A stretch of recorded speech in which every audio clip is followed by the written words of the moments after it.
দীর্ঘ ৫ বছর পর আবারও নির্বাচনের পথে রপ্তানিমুখী তৈরি পোশাক কারখানা মালিকদের সংগঠন বিজিএমইএ। একদিকে পুরনো দুই সংগঠন সম্মিলিত পরিষদ ও ফোরামের মনোনীত প্রার্থীদের জোট, অন্যদিকে লড়ছে নতুন জোট স্বাধীনতা পরিষদ। স্বাধীনতা পরিষদের আহ্বায়ক জাহাঙ্গীর আলম জিতলে কাজ করতে চান মালিকদের ভাবমূর্তি পুনরুদ্ধারে, আর ফোরাম নেতা রুবানা হক বলছেন জয় হওয়া উচিত তাদের, যারা কাজ করতে পারবেন পোশাক খাতের উন্নয়নে। জানাতুন নাইমের রিপোর্ট। রপ্তানি বাড়ছে ঠিকই, তবে সংকটও যেন কমছে না দেশের তৈরি পোশাক খাতে। ক্রেতাদের দাম কম দেওয়ার প্রবণতা তো আছেই, সাথে এবছর যোগ হয়েছে বাড়তি বেতনের নতুন চাপ। গ্যাসের দাম বৃদ্ধির প্রস্তাবও ভাবাচ্ছে উদ্যোক্তাদের, অথচ উল্টো দিকে বাড়ছে না শ্রমিকের দক্ষতা। রানা প্লাজা ধসের পর বেশ কিছু বিশ্বমানের কারখানা অবশ্য হয়েছে, প্রযুক্তির দখলটাও আসছে একটু একটু করে, তবে উচ্চমানের পোশাক তৈরিতে অগ্রগতি সামান্যই।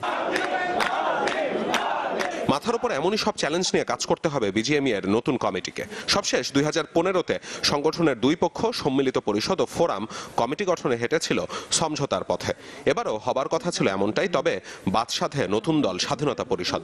ফলে প্রায় 5 বছর পর নির্বাচনের পথে বিজিএমইএ, ভোট আগামী 6 এপ্রিল।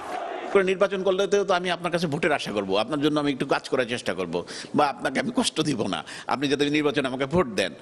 একটা সুফল তো ডেফিনেটলি আছে। ভোট অথবা ভোটার কোনোটি ভয় পাওয়ার কোনো অবকাশ আমাদের নেই, কারণ ভোটার তো সবাই ম্যানুফ্যাকচারার। এখানে ভোটের মধ্যে দিয়ে প্রমাণিত হবে যে যারা আমাদের পর্ষদ হবেন বা হতে চাচ্ছেন তারা কত যোগ্য।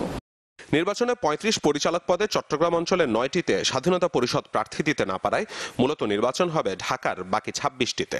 যদিও সেখানেও নেই স্বাধীনতা পরিষদের পর্যাপ্ত প্রার্থী। 26টির বিপরীতে আছেন 18 জন।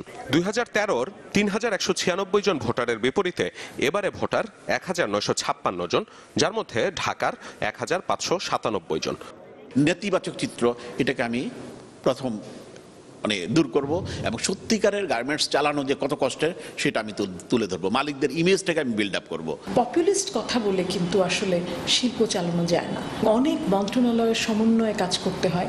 কাজে যাদের অ্যাক্সেস আছে, যারা কথা গুছিয়ে বলবেন, যারা শিল্পে বহুদিন থেকে আছেন, আমি ব্যক্তিগতভাবে এই শিল্পে আছি গত 23 বছর। আমাদের পূর্ণ প্যানেলে যারা আছেন প্রত্যেকেই অত্যন্ত প্রতিষ্ঠিত ব্যবসায়ী, এবং শুধু তাই নয়, এর মধ্যে একাডেমিকও আছে যাদের ব্যবসা আছে।